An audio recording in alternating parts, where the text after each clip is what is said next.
여러분, 관계라는 것은 명분이나 자격만 있는 것이 아니라 거기에 맞는 행동과 기대하는 그러한 어떤 바램들을 함께 가지고 있습니다. 오늘 예수님을 따르는 많은 제자들이 있었습니다. 그런데 오늘 말씀에는 그들을 참 제자와 그렇지 않은 제자들로 나누고 있는 것을 볼 수 있습니다. 먼저 한번 영화를 이렇게 짧게 한번 보시겠습니다. 1분인데요. 영화의 한 장면을 끄는 겁니다. 아마 보신 분들도 많으시라 생각합니다. 루벤 웨스틀룬트 감독의 화이트 베케이션이라는 영화인데요. 일단 잠깐 보시고 제가 말씀 계속 이어가겠습니다. 이날 재앙 같은 사건이 생깁니다. Oj, kolla här. Kolla här. Vad var det? En lavin eller? Ja, den är kontrollerad. Alltså, det är såna jäkla krafter. Är det safe? Ja, de vet vad de gör. Pappa! Ja, det är ingen fara. Den där är kontrollerad. Harry, det är lugnt, det är lugnt. Harry! 눈사태가 나자 아들 해리는 두려움에 아빠를 연신 외쳐보지만 토마스는 혼자 살겠다고 혼비백산 아이폰만 챙기고 아들을 등지며 그렇게 도망갑니다. 하지만 이건 눈사태가 아닌 눈먼지였습니다. 눈먼지가 거치자 에바는 아이들을 감싼 채 보호하고 있었고 그래도 아이들 걱정뿐이었습니다. 혼자 도망갔던 아빠 토마스는 얼마나 멀리 도망갔었는지 사람들이 거의 돌아온 후에서나 가족들이 있는 자리로 돌아옵니다. 예, 찜찜하죠. 뒤가 어떻게 됐을지. 영화평을 봤더니 이렇게 적혀 있었습니다. 재난 영화인 줄 알았는데 가족 재앙 영화였다, 이렇게 적었습니다. 여러분, 여기서부터 이 가족들의 갈등이 시작됩니다. 아빠에게 당연한 모습을 기대했겠지요.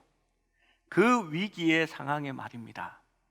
그런데 아빠는 어떤 사람들보다도 제일 빨리 앞사람을 제쳐가며 제일 멀리 도망가고 말았습니다. 뒷부분을 잠깐 설명하면 끊임없이 이 일 때문에 갈등이 일어납니다. 아이가 스키 부츠와 스키를 집어 던지고 그냥 들어가도 아빠는 예전 같으면 야, 똑바로 치워! 할 텐데 하지 못합니다. 마음에 캥기는 것이 있지요. 아이들도 조금 아빠를 다르게 대하기 시작합니다. 아내도 그 마음에 솟아오르는 갈등 때문에 나중에는 마음을 걷잡을 수 없게 그렇게 마음이 변해가게 됩니다. 여러분, 왜 이런 일이 생겼을까요? 진짜 아빠라면 거기에 맞는 기대되는 행동이 있기 때문입니다. 여러분, 이 아버지가 차라리 옆집 아저씨면 그렇게 달려나가도 별로 실망이 되지 않습니다. 옆집 아저씨 정말 빠르더라 하고 말 겁니다. 그런데 문제가 되는 것은 그 사람이 내 남편이고 내 아버지였다는 사실에서 기인합니다. 여러분, 신앙생활을 하면서 그리스도인들이 실망하는 이유는 무엇일까요? 자신이 스스로에게, 그리스도에게, 예수님께 관심이 없다고, 나는 이제 겨우 처음 교회에 나왔다고, 나는 신앙이 아직 초보라서 배워가야 한다고 말하는 사람들이 참 제자의 모습이 나타나지 않으면 문제 없습니다. 성숙해 나갈 거고 그들도 자라날 거고 그리스도를 닮은 그리스도의 형상을 만들어 갈 것이기 때문입니다. 그런데 문제는 참 제자라고 하면서 자기의 목숨을 위하여, 나의 야망을 위하여, 내 욕심을 향하여 떠나가는 사람들 때문에, 그것을 취하려는 사람들 때문에 많은 성도들이 상처를 받게 되는 겁니다. 여러분, 오늘 예수님께서는 스스로 참 제자라고 하면서 누가 더 크냐 논쟁에서는 항상 좋은 자리를 차지하기 원했던 그런 가룟 유다를 예를 들고 있습니다. 그는 참 제자가 아니었다라고 본문에 말합니다. 예수님은 그가 나를 팔 자라는 것을 알고 있었습니다. 가룟 유다는 참 제자라고 말했지만, 주장했지만 그는 은삼십에 예수님을 팔아버리는 사람이 되는 것입니다. 여러분, 차라리 나중에라도 그렇게 드러나면 좋습니다. 그런데 그 가짜가 끝까지 계속 가면 어떻게 될까요? 예수님 앞에서도 그것이 통할 수 있을까요? 그 가짜들이 끝까지 간 경우가 마태복음 7장 22절에 적혀져 있습니다. 그날에 많은 사람들이 나더러 이르되 주여 주여 우리가 주의 이름으로 선지자 노릇하며 주의 이름으로 귀신을 쫓아내며 주의 이름으로 많은 권능을 행하지 아니하였나이까? 라고 말합니다. 여러분, 여기에 귀신도 쫓아내며 예수님의 이름으로 권능도 행하며 또 주의 이름으로 선지자 노릇도 했다라고 말합니다. 선지자라고 말하지 않았습니다. 선지자 노릇했다라고 말합니다. 그때 예수님께서 말합니다. 내가 너희를 도무지 알지 못하니 불법을 행하는 자들아 내게서 떠나가라 라고 말합니다. 여러분, 참 제자가 아니고 가짜가 선지자 노릇하면서 권능을 행하면서 귀신을 쫓아내면서 마지막에 예수님 앞에 섰을 때에 예수님께서 내가 너희를 도무지 알지 못한다, 내게서 떠나가라 라고 말씀하시는 겁니다. 여러분, 참 신앙이 무엇일까요? 참 제자가 무엇인가 성경은 우리에게 말하고 있습니다. 목사 노릇하고 장로 권사 노릇하고 집사 노릇한다고 해서 참 제자는 아니라는 겁니다. 때로는 권능을 행하고 때로는 주의 이름으로 귀신을 쫓아냈다 하더라도 그것이 참 제자의 기준은 아니라고 성경은 이야기합니다. 사랑하는 성도 여러분, 그렇다면 참 제자는 어떤 기준에서 말씀하고 있는 것일까요? 오늘 예수님께서 이 말씀을 말씀하니까 제자들이 이 말씀을 받기가 힘들었습니다. 별로 좋은 말씀이 아니거든요. 여러분, 오늘날 한국 교회에는 이런 심각한 말씀을 전하는 분위기가 아닙니다. 그냥 예수 믿으면 너희가 복 받는다, 모든 일이 잘 된다, 사업도 잘 되고 하나님께서 집을 지켜주시고 건강도 지켜주신다 라고 말합니다. 성도들은 아멘 합니다. 우리는 아무도 아멘 안 하네요. 그것도 좋은 겁니다. 그런데 진짜 들으면 받아 넘기기 힘든 말씀들은 교회에서 좀처럼 전하지 않습니다. 그것을 하나 전하려면요, 그 쓰고 받아 넘기기 힘든 것 때문에 왜 정로한 당위정이라는 게 나왔지요. 그 약 선전하는 거 아닙니다. 그 약효가 어떤지는 저는 모릅니다. 그게 냄새가 고약하고 삼키기 힘들거든요. 그러니까 그 밖에다가 사탕 발림을 하잖아요. 교회 안에서도 하나님의 말씀에 대해서 그렇게 전하는 것 같습니다. 삼키기 힘든 말씀들은 초콜릿을 듬뿍 바르고 거기에다가 설탕 발림을 잔뜩 하는 겁니다. 여러분, 하시기 바랍니다. 그렇다면 여러분이 복을 누리고 자녀가 잘 되고 사업이 잘 되고 건강하고 쌓을 수 없는 큰 축복을 누리게 될 줄로 믿습니다. 좋지요? 그게 사탕 발림입니다. 그거 꿀꺽 삼키면 그 안에 있는 쓴 것을 함께 삼키라고 그렇게 전하는 것이지요. 여러분, 60절에 나타난 예수님에 따르는 추종자들이 있습니다. 성경에는 제자라고 적고 있습니다. 그들은 주님의 놀라운 기적을 보았고 하늘의 표적도 보았습니다. 그러나 예수님께서 55절, 57절에 하신 말씀을 들을 때에 그들의 반응은 그 말씀을 받아들일 수 없었습니다. 55절, 57절 말씀을 먼저 보겠습니다. 함께 읽어볼까요? 시작. 내 살은 참된 양식이요 내 피는 참된 음료로다. 내 살을 먹고 내 피를 마시는 자는 내 안에 거하고 나도 그의 안에 거하니라. 살아계신 아께서 나를 보내심에 나를 먹는 그 사람도 나를 말미암아 살리라. 예수님께서 이렇게 말씀하셨을 때에 제자들은 60절과 같이 반응을 합니다.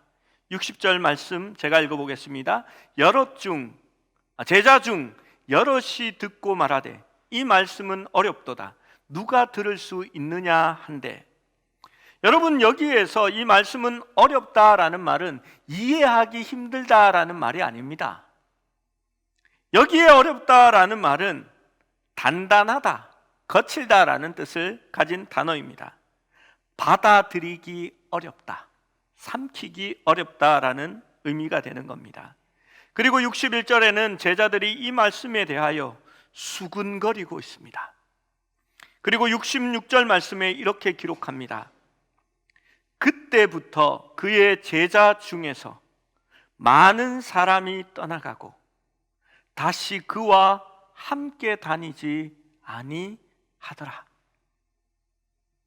여러분, 제자 중에서 많은 사람이 떠났다라고 말합니다. 이 말씀이 조심스럽습니다. 제가 사탕 발림을 많이 발라야 되는데 오늘 공동회의가 있어서 빨리 마쳐야 되거든요. 그래서 초콜릿을 좀 바를 기회가 없었습니다. 그런데 떠나면 안 됩니다. 기회는 계속해서 있습니다. 이들이 어디에 걸렸을까요? 처음에는 예수님을 따르는 것이 좋았습니다. 예수님의 말씀이 좋았던 것 같습니다. 그래서 이들은 요즘 늘 말하는 좋아요, 구독, 알림 설정까지 그렇게 하고 예수님을 따라다녔습니다. 그런데 예수님은 그것으로는 안 돼. 너희는 내 살과 내 피를 마셔야 해 라고 말합니다. 물론 이 의미가 어떤 의미인지 지난주에 말씀드렸습니다. 그러면 너희가 내 안에 거하고 나도 너희 안에 거한다라고 말합니다. 그런데 그것으로 끝나지 않습니다. 예수님은 너희가 내 안에 거하고 내가 너희 안에 거하면 어떻게 된다고 말씀하셨습니까? 내가 아버지로 말미암아 사는 것처럼 너희도 나로 말미암아 살리라라고 말씀합니다. 여러분, 생명의 떡을 먹습니다. 그것이 생명의 떡인 이유는 살아있기 때문입니다. 우리에게 진짜 생명을 줄 것이기 때문입니다. 그 생명의 떡이 우리에게 들어오면 이제는 그 생명의 떡으로 말미암아 예수 그리스도로 말미암아 사는 삶이 되어진다는 것입니다. 여러분, 정말 중요한 말씀입니다. 말씀을 듣는 자가 참 제자가 아니라 예수 그리스도 생명의 떡으로 말미암아 사는 자가 참 제자다라고 말씀하는 것입니다. 지금 예수님을 떠난 제자들은 먹는 것에만 관심이 있었습니다. 배를 채우는 것에 관심이 있었습니다. 그들이 주님을 따르고 주님의 일을 하는 것은 떡을 먹고 배부른 까닭이라고 예수님께서는 말씀하셨습니다. 그들은 예수님께서 물고기 2마리와 떡 5개로 5,000명을 먹이자 배가 가득 찬 포만감을 느꼈고 기쁨을 느꼈고 매일 그렇게 배를 채울 수 있는 왕이 우리와 함께 있다면 좋겠다라는 감격에 빠져들었습니다. 여러분, 무엇 때문에 예수 그리스도를 믿습니까? 내 사업이 잘 되고 내 배가 부르고 나의 야망을 성취하기 위해서, 내가 복을 받기 위해서 예수를 믿습니까? 성경이 말하는 복은 그런 게 아닙니다. 진짜 참 제자는 그리스도로 말미암아 사는 사람이 참 제자다라고 말하는 것입니다. 빌립보서 3장 19절은 이렇게 말합니다. 그들의 마침은 멸망이요 그들의 신은 배요 그 영광은 그들의 부끄러움에 있고 땅의 일을 생각하는 자라라고 말합니다. 여러분, 썩을 음식을 위하여 땅에 있는 양식을 위하여 살아가는 사람은 멸망이요 그들의 하나님은 자신의 배다라고 말합니다. 그 영광은 부끄러움이며 그들은 땅의 일을 생각하는 사람들이다라고 말씀합니다. 우리가 읽은 본문에는 예수님은 이렇게 말합니다. 썩어질 양식을 위하여 일하지 말고 영생하도록 있을 양식을 위하여 하라라고 말합니다. 여러분, 생명의 떡을 먹었습니까? 예수 그리스도의 말씀을 받았습니까? 그러면 그리스도로 말미암아 사는 삶이 참 제자다라고 말합니다. 여러분, 우리 학생들, 청년들은 아직도 공부합니다. 그 공부하는 이유가 땅의 것을 위하여서 내가 결혼할 배우자를 좀 더 나은 사람을 얻기 위해서, 좀 좋은 직장을 갖기 위해서, 또 조금 더 나은 연봉을 위해서 공부한다면 땅의 일을 위하여 공부하는지도 모릅니다. 그런데 우리가 공부하는 것이 그리스도를 위하여 공부하는 것이면, 주님의 일을 위하여 공부하는 것이면 그리스도로 말미암아 사는 사람입니다. 사업을 하는 분들이 있습니다. 많은 이익을 남기기 위해서 살아가는 사람은 땅의 것을 위하여 사는 사람일 수도 있습니다. 그런데 내 배를 채우는 것이 아니라 나의 주변에 있는 이들을 위해서, 그들에게 그리스도의 빛 안에 거하게 하고 그 빛을 비추기 위해서 사업을 운영하고 직장에 다니는 사람도 있을 줄로 압니다. 그들이 그리스도로 말미암아 사는 사람들입니다. 여러분, 어머니로서의 가정에서의 역할이 있습니다. 맨날 자녀들을 양육하면서 이놈의 새끼들 괜히 낳아가지고 도움되는 게 하나도 없네라고 생각하시고 자녀를 키우시면 자기의 배를 위해서 키우는 겁니다.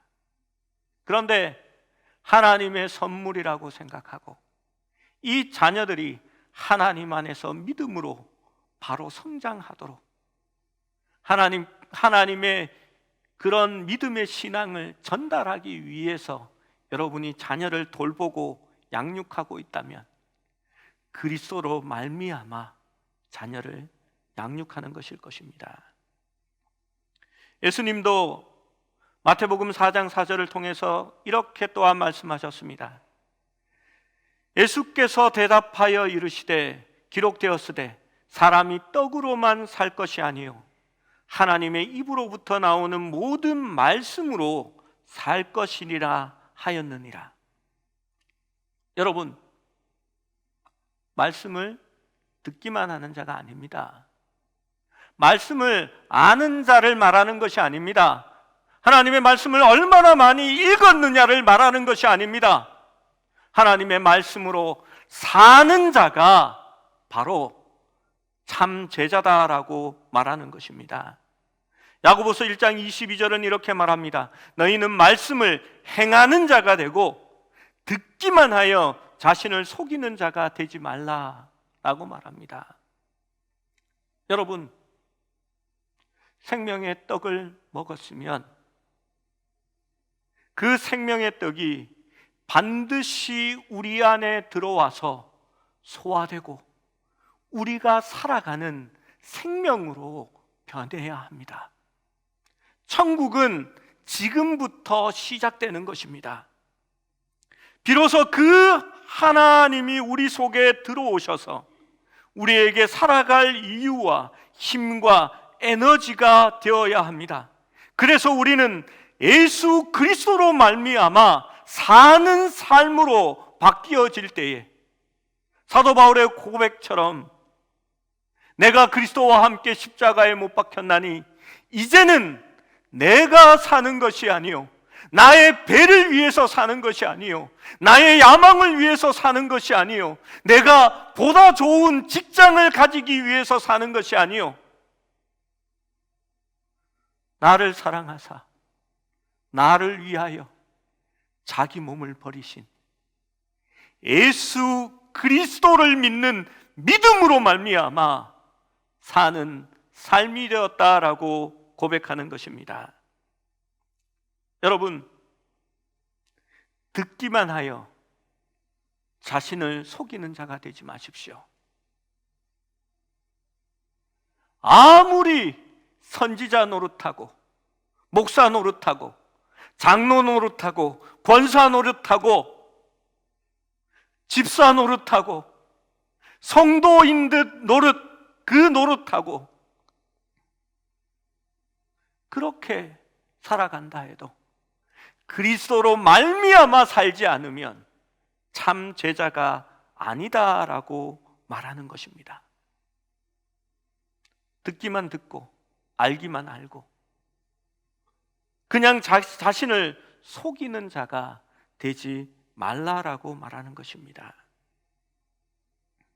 진짜 제자들과 거짓 제자들의 차이가 무엇입니까? 거짓 제자들은 예수가 메시아라고 믿고 기적을 행할 수 있다고 믿었고 그가 이스라엘의 왕이라고 믿었지만 그들은 말씀을 먹되 자기의 배를 위하여 먹었습니다. 그래서 그들의 하나님은 그들 자신의 배라고 말한 것입니다. 그들은 듣기만 하는 사람이었고 그리스도로 말미암아 사는 사람은 아니었기 때문입니다. 여러분, 날마다 주님의 말씀을 먹고 있습니까? 그 생명의 떡이 우리 속에 들어와 나를 부수고, 때로는 나를 부끄럽게 하고, 내가 그리스도 안에서 자라나게 하고, 때로는 책망하기도 하고, 주의 뜻을 행하려 할 때에 우리를 격려하고 훈계하며 우리의 삶을 변화시키는 생명이 되어야 할 줄로 믿습니다. 여러분, 그렇지 않으면 아무리 선지자 노릇하고 말씀을 읽어도 연구해도 말씀을 많이 알아도 참 제자는 아니라는 것입니다. 여러분, 참된 제자는 말씀으로 사는 사람입니다. 그리스도로 말미암아 사는 사람입니다. 여러분, 썩어질 음식이나 떡으로만 사는 사람이 아니라 하나님의 입에서 나오는 말씀으로 살아가시는 여러분이 되시기를 축원합니다.